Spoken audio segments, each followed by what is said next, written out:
Buonasera e bentrovati a un'altra puntata di Screenshot. Siamo entrati in un autunno che sarà decisivo sul fronte della pandemia, ben più di metà della popolazione è vaccinata, questo è un buon segno, è entrato in vigore, anzi sta per entrare in vigore l'obbligo di Green Pass per quanto riguarda anche tutti i lavoratori da metà ottobre. Stiamo facendo i conti però con il Covid che è ancora presente e lo è in maniera anche importante in alcuni casi. Allora noi questa sera cercheremo di capire questo periodo che stiamo per affrontare, che cosa ci porterà, considerando anche il fatto che le scuole sono iniziate da poco, anche lì ci sono alcune classi che hanno dovuto fare i conti con dei bambini positivi, con delle quarantene, casi sporadici e pochi certamente, ma che ci sono. Allora anche per capire il Covid come sta incidendo sulla vita dei nostri bambini, parleremo questa sera con Giorgio Simon, che è ospite di Screenshot, epidemiologo, pediatra, già direttore dell'azienda sanitaria del Friuli Occidentale. Allora buonasera dottor Simon, per essere qui le chiedo innanzitutto qual è la situazione attuale, che cosa ci dicono oggi i numeri sul fronte del Covid in Friuli Venezia Giulia?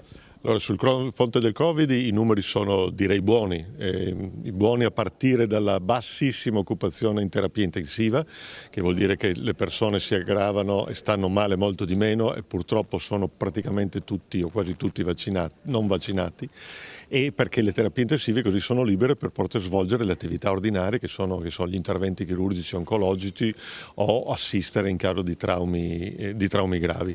Il numero di casi si sta abbassando progressivamente, si vaccinano sempre più persone e si vaccinano in particolare i giovani, e questo è un buonissimo indizio. Allora, forse ci si sarebbe aspettati quasi che i contagi non ci fossero più ipoteticamente, anche se è vero che non abbiamo ancora raggiunto quella quota dell'80% dei vaccinati, invece stiamo facendo ancora i conti con questo virus. Un virus che c'è, ci dovremo convivere probabilmente per sempre perché resterà tra noi. Dobbiamo preoccuparci della situazione attuale o è attesa? No, allora direi che preoccuparci no, abbiamo già avuto abbastanza preoccupazione negli anni e nei mesi scorsi. Questo virus non è lo stesso virus di un anno fa, quindi è un virus molto molto più aggressivo, molto più contagioso, e quindi per quello non abbiamo avuto un autunno con così pochi casi come lo scorso anno. Però il fatto che abbiamo in Italia ormai 44 milioni di vaccinati fa sì che comunque i casi gravi, quelli che vanno in ospedale, quelli che muoiono, sono molti di meno, e questo è sicuramente un dato molto positivo. Io sono complessivamente ottimista perché vedo che c'è una grande adesione della popolazione, e anche il Green Pass tutto sommato, al di là di singoli casi sporadici, è stato ben accetto. Ecco, era uno strumento insomma essenziale per riuscire a convincere le persone. Abbiamo visto in questa settimana c'è stata la corsa, insomma, da quando poi proprio in settimana il Presidente della Repubblica tra l'altro ha firmato il decreto, dal 15 ottobre servirà questo documento anche per andare al lavoro. C'è stata una grande corsa, erano gli indecisi, quelli che tentennavano o quelli che si sono proprio sentiti obbligati per la vita di tutti i giorni? Sì, certo, è stata quello che ormai tutti chiamano la spinta gentile, traducendo una cosa che in inglese si chiama nudge, lo scienziato lo studioso che l'ha inventato. Cioè costringere le persone non fa mai bene, o spaventarle basta non fa mai bene, bisogna dirle: guarda, tu puoi riprendere la vita normale, puoi riprendere l'attività, la socialità eccetera, se fai una cosa, quindi spingendole a fare una cosa utile per se stessi e per gli altri. Ecco, proprio su questo fronte ci sono stati degli errori di comunicazione probabilmente anche, che hanno portato tante persone che erano indecise a optare per il no. Come mai si poteva fare meglio da questo punto di vista? Si poteva fare sicuramente molto meglio, direi che compresi la mia categoria, quella di medici, abbiamo detto di tutto e di più. È vero che la medicina è incerta, soprattutto in questi casi in cui la ricerca continua. Ricordo che ad oggi sono stati pubblicati 150.000 articoli sulle riviste scientifiche. Bisogna dire: guardate, su questo non siamo sicuri, su questo stiamo studiando. Sparare come certezze cose che sono ancora sicure porta poi alla confusione, perché dice: ma il giorno prima mi dicevi una cosa, adesso me ne dici un'altra. Infatti proprio questo magari ha causato un po' di disorientamento in tante persone appunto che erano indecise. Come si può andare a convincere invece quelli che sono, per così dire, insomma, dei Novax intransigenti? I Novax intransigenti, io ho dialoghi soprattutto online con molti di questi, è complicato perché quando si dice che non esiste il virus, che il vaccino fa male, che il vaccino è veleno, eccetera, eccetera, è complicato. Ma parlando con loro, soprattutto nel caso dei social, magari qualcuno che legge quella conversazione che è incerto potrebbe eventualmente convincersi. Quindi io credo nell'intelligenza di tutti e quindi bisogna discutere assolutamente con tutti, anche se qualche volta i toni vanno ben oltre, diciamo, la civiltà della conversazione. L'80% di immunità di comunità potrebbe bastare o c'è il rischio che con le varianti, insomma, bisogna addirittura alzare quell'asticella? Ma io credo che il dire esattamente adesso qual è la percentuale giusta sia una delle cose a cui va detto effettivamente non lo so, perché sicuramente, molto probabilmente l'80% era buono con il virus che aveva la contagiosità dello scorso anno, con questo è difficile ancora dirlo. Bisogna vaccinarsi senza immaginare di dire no, 90, 95, 98 eccetera eccetera. Quando l'epidemia si rallenterà io credo che al di là della cifra, della percentuale di vaccinati torneremo ad essere liberi. Abbiamo visto che alcuni paesi lo stanno facendo. Ecco, sul fronte invece delle reazioni avverse, qui che numeri abbiamo, anche per far capire quant'è la consistenza, insomma, di questi casi avversi e della gravità, perché poi il caso avverso può essere anche magari solo il dolore al braccio alle volte. Allora lì c'è il rapporto dell'AIFA che conta assolutamente tutto e in questo momento le reazioni avverse, quelle diciamo importanti, sono dell'ordine di una ogni 100.000 vaccinazioni. Questo è il dato attuale. L'importante è che si fa sorveglianza continua, cioè tutte le segnalazioni arrivano in continuazione, ne arrivano dai cittadini, dai medici eccetera, in modo che si abbiano i dati per avere il quadro in qualsiasi momento. Comunque diciamo che mediamente un non vaccinato ha un rischio di morte, di ricovero in terapia intensiva o di malattia grave dell'ordine di 10 volte rispetto al vaccinato e quindi questo è il dato più importante. Ecco, gli allarmisti fanno molto spesso una correlazione quando c'è la morte di qualcuno, si era vaccinato 2 settimane fa, si era vaccinato un mese fa, queste morti improvvise, questi malori, cioè è stato notato un aumento di questi infarti, di questi malori, morti improvvise, oppure è nella normalità, cioè tante persone possono avere anche un infarto e non essere state vaccinate e muoiono comunque? Certo, allora la correlazione non vuol dire, se una cosa avviene dopo l'altra non vuol dire che la cosa avvenuta prima sia la causa, quindi per questo l'AIFA e tutti i sistemi di sorveglianza indagano i casi gravi uno per uno. Non c'è stato nessun aumento di mortalità eccetera eccetera eccetera significativo nelle persone vaccinate, se non questi casi, uno su 100.000 circa. Gli altri avvengono perché le persone comunque muoiono 650.000 persone all'anno in Italia, quindi è chiaro che qualcuno muore subito dopo il vaccino.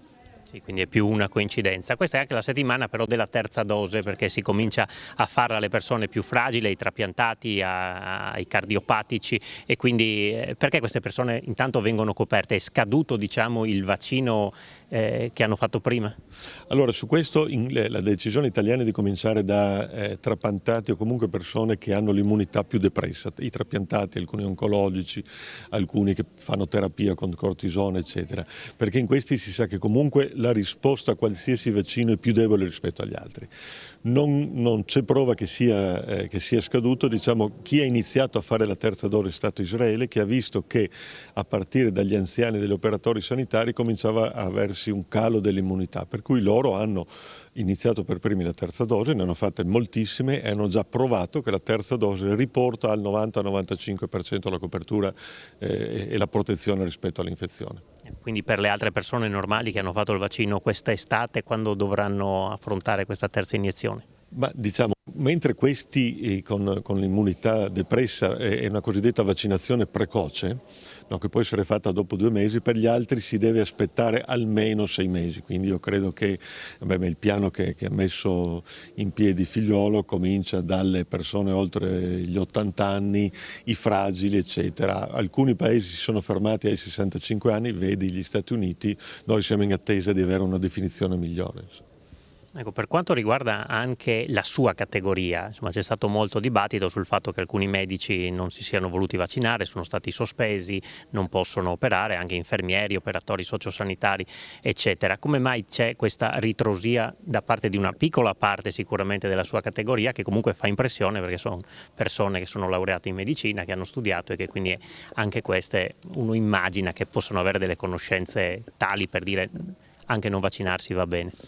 Ma io credo, al di là di quelli che in maniera francamente ignobile fanno propaganda Novax, magari propagandando altri prodotti integratori eccetera, o cure precoci di dimostrata inefficacia, quelli che propagandano loro, ci sia una parte di persone che hanno anche paura.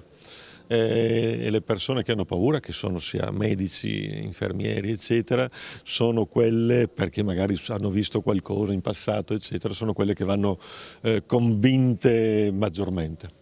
Ecco, lei l'azienda sanitaria del Friuli Occidentale l'ha diretta, quanto queste sospensioni possono provocare un rallentamento dei servizi, una mancanza di risposta alla popolazione?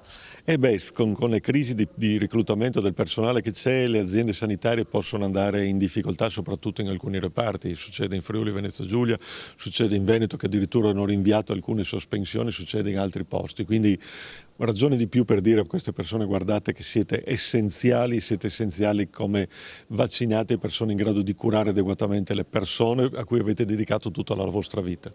Sì, eppure c'è comunque una fetta anche lì di intransigenti, possiamo per così dire, però insomma, come dicevamo prima, ormai per andare a lavorare servirà il Green Pass, non vale più solo per gli insegnanti e i medici, ma varrà per tutti di fatto. Sì, certo, ormai il Green Pass vale e non credo che si possa andare avanti mesi facendo un tampone ogni 3 giorni, insomma credo sia abbastanza insostenibile da vari punti di vista, anche perché il tampone salivare è ancora in fase diciamo abbastanza sotto osservazione, perché non è così attendibile come gli altri. Ecco, le chiedo anche su questo fatto: farsi il tampone ogni 48 ore, quello nasofaringeo, può provocare dei disturbi insomma alla lunga? Perché un conto è fare un tampone ogni tanto perché serve, un conto è cominciare a farne spesso al mese. Insomma, infilarsi un corpo estraneo ogni 3 giorni in fondo al naso qualche disturbo lo può dare, è difficile prevederlo, probabilmente nella stragrande maggioranza dei casi no, però insomma può dare fastidio.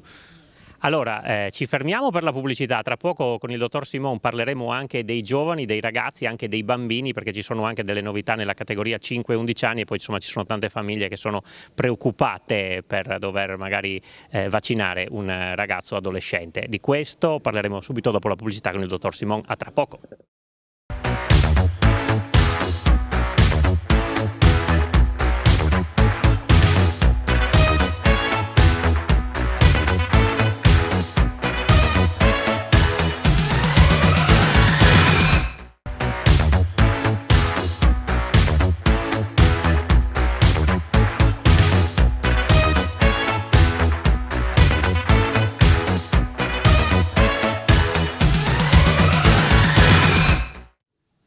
Seconda parte di Screenshot, siamo in compagnia dell'epidemiologo e pediatra Giorgio Simon, già direttore dell'azienda sanitaria del Friuli Occidentale. Abbiamo toccato insomma quella che è la situazione Covid in questo autunno, che sarà decisivo sul fronte della pandemia. Adesso affrontiamo anche il tema però del vaccino e dei giovani. Intanto ad oggi si possono vaccinare i ragazzi dai 12 anni in su e come sta andando su questo fronte? Che cosa ci dicono i numeri? I numeri ci dicono che i ragazzi hanno aderito in maniera importante, più dei quarantenni, più dei cinquantenni, anche se adesso per il problema Green Pass stanno aderendo anche quelli, a dimostrazione del senso stesso del vaccino. Il vaccino serve a riprendere la vita normale, ovviamente a quest'età riprendere la vita normale è particolarmente desiderato, gradito, soprattutto dopo essere stati chiusi in casa senza poter vedere nessuno, quindi sicuramente positiva l'adesione che c'è stata nei giovani, che hanno dimostrato gran voglia di vivere, ma anche un importante senso civico, direi. Ecco, anche qui sicuramente ha inciso il fattore sport, perché tanti ragazzini naturalmente, soprattutto nelle palestre, il basket, la pallavolo, ma tantissimi altri sport lo possono fare solo avendo il Green Pass, e quindi questo ha dato sicuramente una grande spinta, importante anche dal punto di vista sociale ritrovare questa dimensione. No, certo, io aiuto un paio di società sportive qui nel mio paese di San Vito al Tagliamento, e devo dire che i tamponi che firmo per persone che non si vogliono vaccinare arrivano a malapena a 5, e quindi sono effettivamente molto pochi rispetto ad alcune centinaia di atleti, insomma. Sì, restano comunque delle preoccupazioni da parte di famiglie dove anche magari i genitori sono entrambi vaccinati, che però hanno qualche ritrosia se vaccinare il figlio solo per mandarlo a fare lo sport, pur riconoscendo l'importanza dello sport. Qual è il messaggio da dare a questi genitori? Cioè, facciamo tranquillamente il vaccino, oppure attenzione perché è un'età di sviluppo, insomma quali possono essere anche le controindicazioni sotto certi punti di vista? No, in realtà a questa età il vaccino è assolutamente sicuro, non provoca nessun effetto particolare e c'è solo questa riscontrata piccolissima frequenza di pericarditi che si è visto che essere, uno, molto rare, due, guarire spontaneamente rispetto invece alle pericarditi da virus che sono molto più gravi. Sui bambini si era visto che non c'era una grave incidenza, diciamo, non avevano conseguenze gravi anche qualora si fossero infettati. Con questa variante può cambiare qualcosa? Potrebbe cambiare qualcosa in futuro? Come avevamo visto per esempio i quarantenni, i cinquantenni inizialmente non erano sfiorati, poi sono stati anche loro aggrediti. C'è il rischio che se i bambini non vengono vaccinati, i ragazzi magari diventino una categoria verso la quale il virus diventa più aggressivo? Allora non c'è un dato simile in Italia, c'è invece un importante aumento di mortalità e di malattie gravi in Asia, in India e in altri paesi della zona ci sono molti bambini che muoiono di Covid e questo era di Covid ovviamente con la nuova variante e probabilmente le condizioni economiche, le condizioni nutrizionali e alcune malattie che loro hanno ha fatto sì che ci sia questo fenomeno che tutti i pediatri del mondo stanno notando. Quindi anche qui bisogna tenere un po' alta la guardia. Scendiamo ancora un po' di età perché Pfizer e BioNTech hanno proprio recentemente illustrato i risultati proprio sul fronte delle vaccinazioni per i bambini dai 5 agli 11 anni. Ecco, che cosa ci dicono questi studi? Allora, lo studio non è ancora completamente disponibile, fino adesso abbiamo soprattutto i comunicati dell'azienda che ci dicono che il vaccino è efficace e sicuro, che sono i prerequisiti per poter passare alle fasi successive. Quindi la fase successiva è che lo studio venga pubblicato, revisionato da persone che ne valutano la qualità, dopodiché che questo entri nel processo di autorizzazione degli enti che lo autorizzano, l'AIFA, l'EMEA o l'FDA negli Stati Uniti. Finito quel processo potrà essere autorizzato. Ricordiamoci che il vaccino che è stato sperimentato è metà della dose che si usa nell'adulto. E questo funzionerebbe, così sarebbe anche nel caso in cui poi ci fosse questa vaccinazione? Sì, certo, così almeno si legge. Fino adesso appunto non ci sono ancora tutti gli studi disponibili, ma così dovrebbe andare. E quali potrebbero essere i tempi? Ma i tempi dipende dalle dimensioni dello studio e dalla qualità dello studio. Se gli studi sono buoni, si adottano le procedure che sono state adottate negli studi precedenti e passa un certo numero di mesi per vedere se effettivamente c'è un'importante riduzione della contagiosità, credo che qualche mese si possa arrivare alla vaccinazione dei bambini sostanzialmente. Ecco, bambini e ragazzi sono sicuramente tra quelli che sono stati più colpiti non dal punto di vista fisico ma dal punto di vista psicologico da questa pandemia. A oltre un anno abbiamo degli studi che ci dicono qual è il risvolto sulla loro psiche?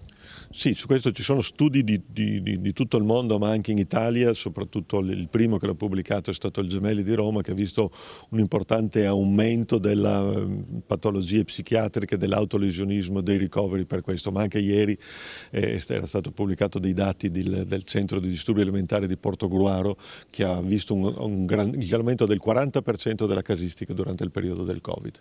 Ecco, sì, a questi bambini qual è il consiglio da dare ai genitori verso i figli, oltre insomma a farli tornare a una vita sociale il più possibile? Ma io credo che la cosa più importante è che si sono riaperte le scuole in presenza, quindi che tutti quelli che possono vaccinarsi si vaccinino, che così aiutano i nostri bambini a tornare a scuola e a stare insieme soprattutto. Anche lì insomma su questo fronte c'è stata qualche quarantena, sono pochi casi, i protocolli prevedono chiaramente di mettere in quarantena anche i bambini che insomma al momento non possono essere magari vaccinati, quelli delle elementari, nelle fasi un po' più grandi invece sì, ecco, anche qui è normale, insomma bisognerà convivere anche con questo. Sì, certo, anche sulla stessa quarantena le regioni si comportano in maniera diversa, qualcuno mette in quarantena solo il vicino o gli immediati vicini di banchi, qualcuno allarga un po' di più. Io credo che le misure che si stanno adottando siano di buon senso, ma al momento sono sicuramente limitati i casi. Ritorniamo un po' a chi contesta il vaccino, diciamo molto spesso dicendo ma questo è un vaccino ancora sperimentale, perché non è così? Beh, dire sperimentale di un vaccino che è stato usato su 5 miliardi di persone credo sia perlomeno un'imprecisione, ma comunque non è un vaccino sperimentale perché ha affrontato tutte le fasi che servivano. Perché c'è stata un'autorizzazione condizionata? Perché si sapeva che in quel momento l'immunità durava 5 mesi, 6 mesi, non si sapeva se durano un anno. Quindi quello che è stato chiesto alle case farmaceutiche è di continuare a dare i dati per sapere quanto lungo dura l'immunità dopo la vaccinazione. Quindi non c'è nessuna sperimentazione in corso, tutte le fasi con grandissimo rigore e con numeri incredibilmente superiori a qualsiasi altro vaccino precedentemente usato, è stata fatta con tutti i suoi passaggi, con tutte le garanzie. Non si possono vaccinare da incoscienti con una cosa che non si sa cosa sia, 5 miliardi di persone. Ecco, su questo fronte perché non è stato fatto un vaccino obbligatorio? Perché non si è pensato all'obbligatorietà del vaccino? Molti dicono, beh, a questo punto rendiamolo obbligatorio, tutti lo devono fare, insomma quelli che possono, naturalmente quelli che per motivi di salute non lo possono fare no evidentemente, però rendiamolo obbligatorio, che lo Stato si prenda questa responsabilità. Ma io devo dire che condivido le azioni che sono state fino adesso, perché ritengo che la cosa importante di uno Stato civile sia invitare i propri cittadini ad essere responsabili. E questo si è visto che sta funzionando, dicendo tu puoi fare queste cose, puoi riprendere a vivere se ti vaccini, se no avrai delle limitazioni. L'obbligatorietà è molto molto difficile da gestire, perché non è quella dei bambini, perché vuol dire che ciascuno che non vorrà essere vaccinato farà un ricorso e tutti finiranno in tribunale. I tribunali sono già non pieni, strapieni di altre cose, e quindi rischieremo di non avere le persone vaccinate, di intasare i tribunali e di rendere praticamente impraticabili le sanzioni. Io credo che uno Stato civile, una comunità civile debba passare attraverso il fatto che i cittadini si prendono la loro responsabilità, ciascuno per senso. Pensa che il 15 ottobre possa succedere qualcosa in Italia, nel senso che ci sia una grande rivolta da parte di chi non si è voluto vaccinare, che a quel punto non potrà accedere al posto di lavoro a causa del vaccino, o che invece pian piano le persone cominceranno a vaccinarsi sempre di più e quindi resterà solo una piccolissima parte di Novax duri e puri? Ma io devo dire che di minacce di rivolte ne abbiamo viste tante. Abbiamo visto contro la mascherina che non faceva respirare, contro il lockdown che ci chiudeva, contro tutte le altre chiusure, i condizionamenti, eccetera, eccetera. Lo stesso Green Pass. Alla fine la stragrande maggioranza degli italiani e delle italiane si comporta da persona assolutamente responsabile, questo l'abbiamo visto. Ecco, ritorniamo un attimo sul fronte dei ragazzi, perché aveva dei dati che riguardavano la mortalità, purtroppo, che ha riguardato alcune persone, però su una grandissima parte di vaccini. Sì, diciamo che il dato su quanto grave sia stato l'epidemia del Covid nei bambini è per fortuna consolante, nel senso che fino ad ora, consolante fra virgolette, ci sono stati solo 34 morti tra i 0 e i 19 anni, di cui 14 prima e 19, 15 prima e 19 dopo. 34 su 740.000 casi, molto pochi, però 34 bambini che sono morti, anche se avevano la maggioranza altre patologie, sono comunque un dato che deve far pensare. Eh sì, allora siamo proprio in chiusura, le chiedo di nuovo da pediatra un messaggio alle famiglie, perché insomma, nel guardare i loro bambini oggi a casa, insomma, forse anche con un po' di più serenità rispetto al passato, e quindi guardare anche al futuro con un po' di più buonsenso forse. Ma la vita dei bambini, la vita delle famiglie può riprendere con tutta la serenità di prima se ci si vaccina, se ci si comporta responsabilmente, perché l'obiettivo non è vaccinare, ma riprendere a vivere con serenità insieme agli altri.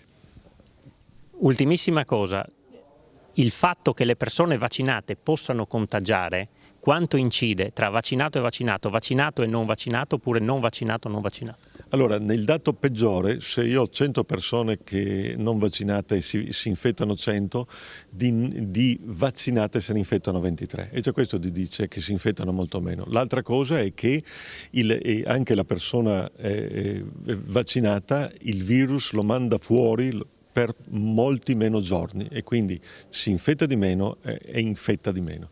E allora, sperando che poi i risultati siano buoni anche sul fronte dell'ospedalizzazione, che questo è l'importante nel periodo in cui andremo verso Natale, sperando che questo sia un Natale decisamente diverso da quello passato, io ringrazio molto Giorgio Simone, epidemiologo e pediatra, per essere stato con noi. Grazie davvero. Grazie a voi e buon futuro a tutti, diciamo. Grazie dottor Simone. Questa puntata di Screenshot termina qui, voi restate in compagnia dei programmi di Telefriuli. Grazie e buona serata.